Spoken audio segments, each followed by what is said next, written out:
Tapos habang naglalakad ka, may mga ganitong view ka na makikita. Very refreshing and relaxing. Madalas talaga gusto ko na ako lang ang mapag-isa. At hindi ko na malaya nakaabot na nga ako dito sa Maidi Mall hanggang sa nakita ko itong Jammers at dahil hindi pa ako nakapag-breakfast, tumigil ako dito sa may Jammers para mag-order ng aking kakainin ngayong umaga. At while waiting sa food ko, ito naman ang view dito sa Jammers. At ito nga pala ang in-order ko para sa kakainin ko ngayong araw. Thank you.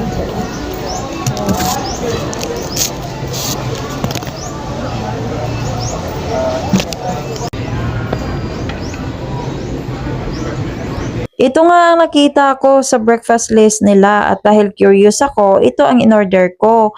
Pero nakalimutan ko na may mani pala, which is hindi ako pwede sa mani. Pero sige lang, para hindi naman sayang, kailangan kainin. Pagkatapos ko kumain, umakyat ako dito sa taas at ayan, ito ang kanilang view.